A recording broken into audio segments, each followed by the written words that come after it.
Countrymen in Zambia and in Barosland, this is Madam Sylvia Mbangweta, President for Liberty Democratic Party.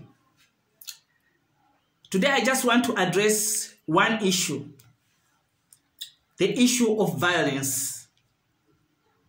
There have been statements that have come from two honorable ministers who have incited violence.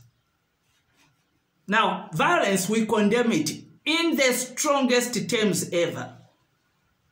Nothing has ever been achieved by violence. You cannot sort out issues. You cannot sort out disagreements by going it the violent way. The best way all the time is to have dialogue.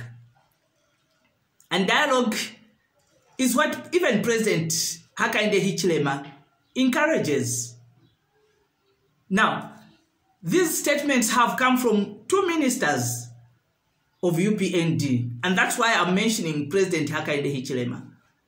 Two ministers of UPND inciting our youths to be violent against each other. I'll start with the statements that Honorable Minister for Barosland, Western Province, Honorable Mbangweta, issued, where he says we will start ordering the police to arrest the youths, the Barosland Youth Alliance, for their careless statements.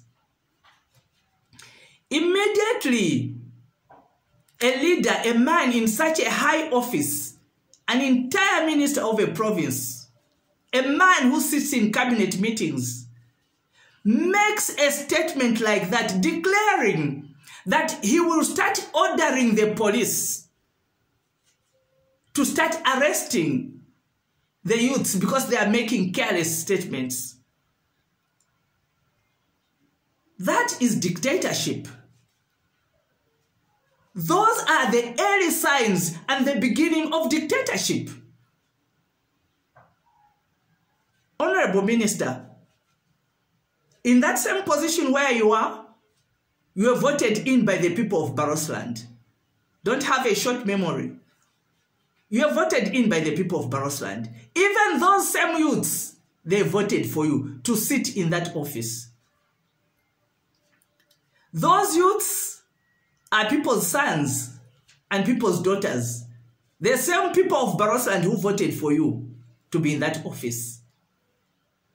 And today you want to declare war on them. No, sir. You are a leader. We voted for you because we had confidence in you that maybe, just maybe, you would come and make a difference. Don't give us violent stories. Don't start portraying dictatorship tendencies. Because these are the things, when they are not checked, when they are not addressed, when they are not confronted, you will continue. But here, we are saying checkmate. Mr. Minister, no violence here. Those youths were the same youths that you were using when you were campaigning. That's why you know them very well. You know them very well because they are the same ones you were using when you were campaigning. Those same youths, when they used to use adjectives on the other administration, the PF administration that left, when they used to use adjectives, derogatory remarks, derogatory words on the former president, Edgar Lungu, you used to commend them. They are the same ones who fought for you. They are the same ones who were whipped for you. They were the same ones who were beaten for you. They were the same ones who were beaten for UPND, thrown in cells, injured. Today you want to condemn them. Just because they are saying something that is against you. When youths start talking like that, they are crying for attention. That's what it is.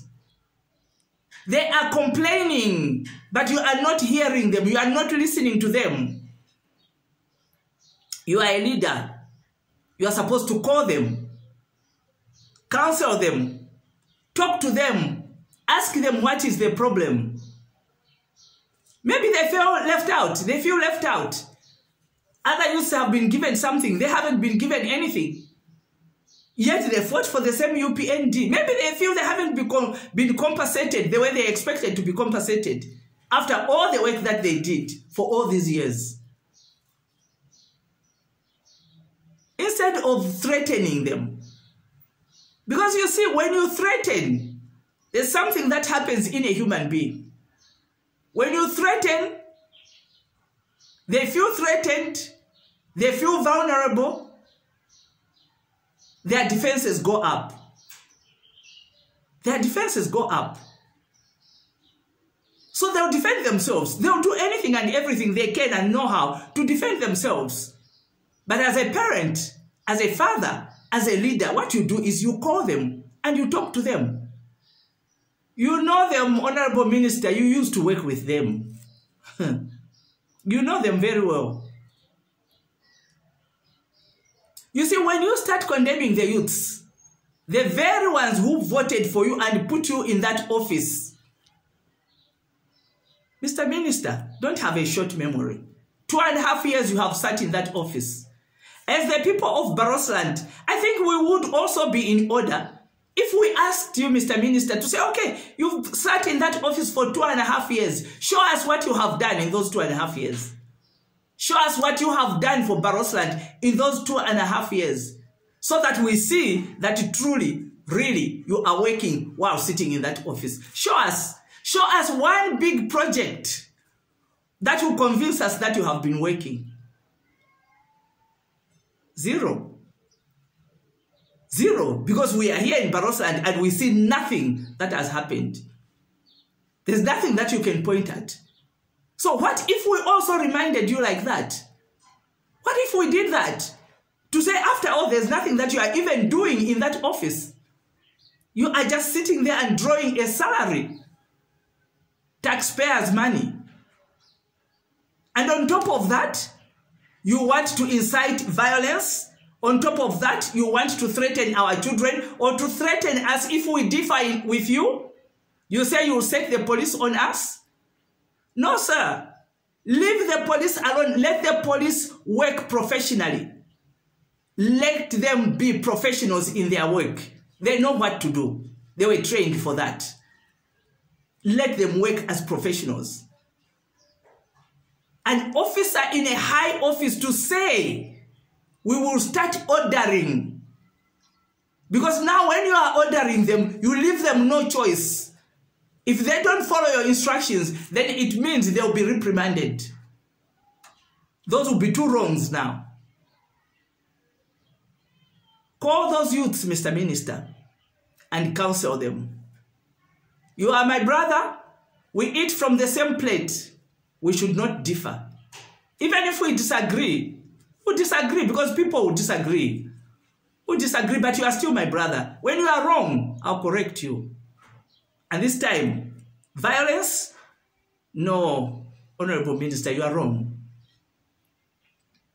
And let me take this opportunity as well. I would like to guide my brother, Honorable Charles Merupi. I call him my brother because we also eat from the same plate. We are coming from this same place, from Barosland. He's also inciting. He orders Liswaniso to come and start violence here during the Komboka. He's ordering Liswaniso. Why are you putting somebody's son in the line of fire? Why are you asking Liswaniso to come and start creating violence here? What if Liswaniso, how do you know that Liswaniso would not be beaten by those Barosland youths? How do you know? Whichever way you look at it, it's wrong. Because you are inciting violence, you are promoting violence, pitting the children against each other. No. When there is a dispute, as parents, like I have already counseled Honorable Mbangweta, I'm also counseling you, my brother. You are wrong, Honorable Mirupi. You should talk to those youths because those are the same youths who were working for you when you were campaigning. You know them very well. Liswadiso and the others, they know each other very well because they were working together. Don't pit them against each other. Don't tell them to take out knives and start knifing and hurting each other. No. Liswadiso also is somebody's son. I don't think his mother was very happy by your statement. I wouldn't have been happy. He's also a son. Don't push him to go and be violent. No. You have so much energy when you are standing on that podium talking about go and be violent because they are disrespecting the head of state. Have you ever heard President Hakainde Hichilema talk about go and be violent? No, he speaks against violence all the time. So why are you, his ministers, picking the language that he does not speak? Why are you picking that language? No, no violence in Zambia. We have said we are done with that. President HH is not promoting violence. He's promoting peace. So let's adhere to that. Let's adhere to that good way of living. You are very strong when you stand on that podium and you talk about it. So go and beat up those boys. If you have so much energy, why are you not using the same energy to build the Mbangweta road? Why are you not using that same energy, Honorable Minister? Yours is infrastructure. Yours is housing. Why are you not using that same energy? Use that same energy. There's no road here. You are allowing trucks to come from the copper belt carrying heavy copper, heavy trucks passing through here going to Namibia, making the road worse and worse and worse. Yet as we see it, you are there, you are the Honorable Minister for Infrastructure, road infrastructure, but even the Mbangweta road, which is a trunk road, which you are using to move the copper from the copper belt to Namibia and passing through Mungu. Yet you are not repairing the road. You sell the copper, you make the money, but that money we are not even seeing it to come and repair the same road that is moving the trucks. Extend your energies in that area, Mr. Minister.